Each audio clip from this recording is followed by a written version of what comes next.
안녕하십니까? 2026년 3월 1일부터 시행될 교육활동 보호 및 생활지도 정상화 방안에 대해 말씀드리겠습니다. 이번 연수에서는 교원 휴가 예규와 학생 생활지도 고시 개정안의 핵심 내용을 요약하여 전달해 드릴 예정입니다.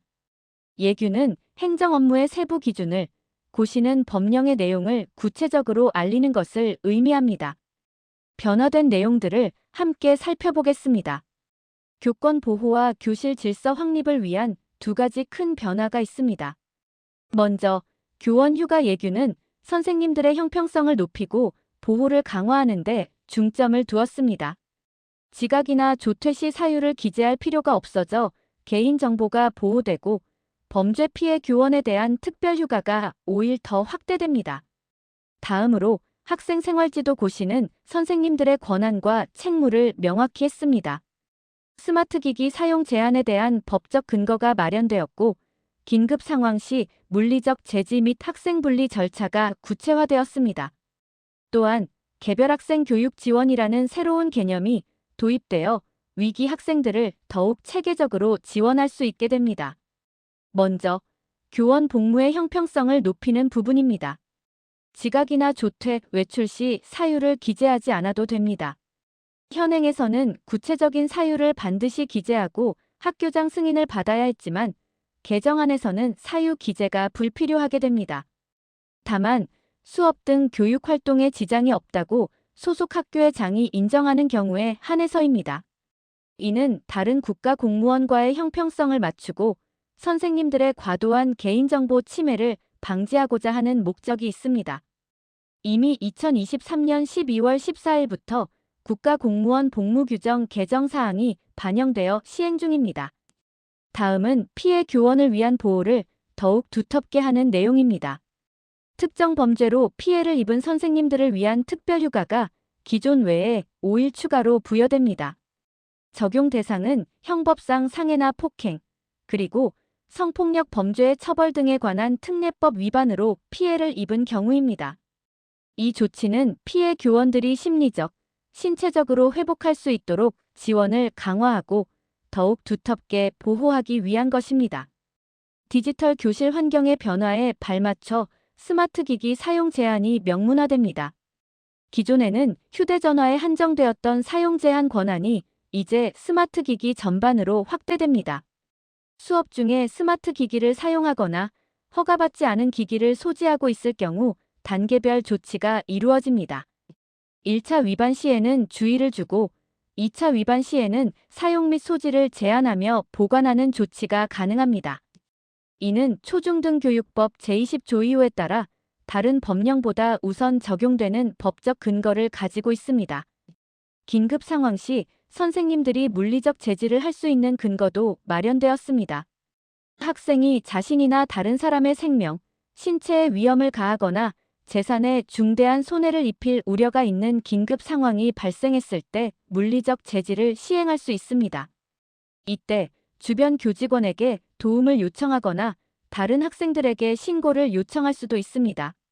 제지 후에는 즉시 학교장에게 보고해야 하며 학교장은 보호자에게 이 사실을 통보해야 합니다.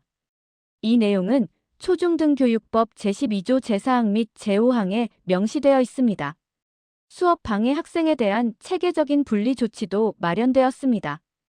이 조치는 총 4단계로 이루어집니다. 1단계는 교실 내 이동으로 자리 배치를 바꾸는 등 위치를 옮기는 것입니다. 2단계는 교실 내 분리로 교실 안에 지정된 장소로 학생을 분리하는 조치입니다.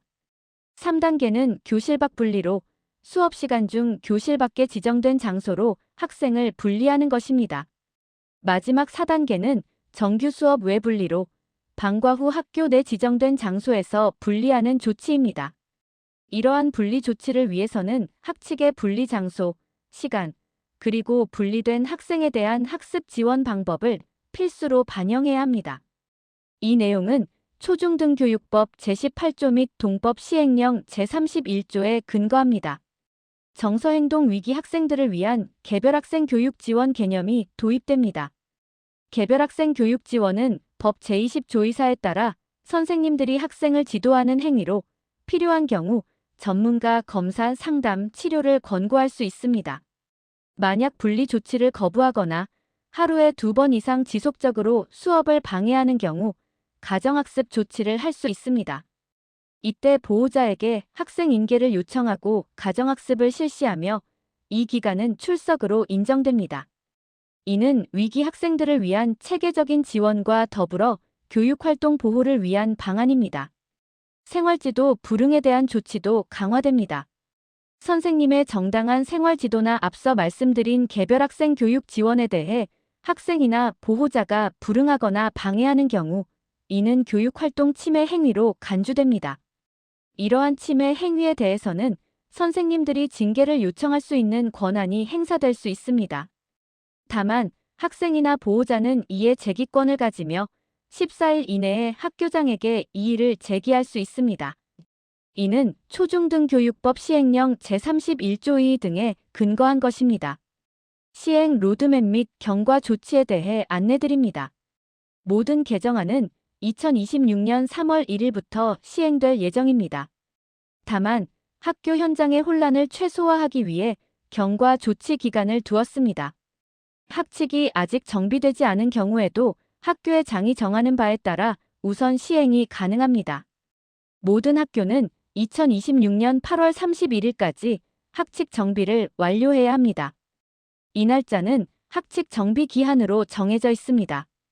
각 학교에서 학칙을 개정하실 때 반드시 반영해야 할 사항들을 체크리스트로 정리했습니다.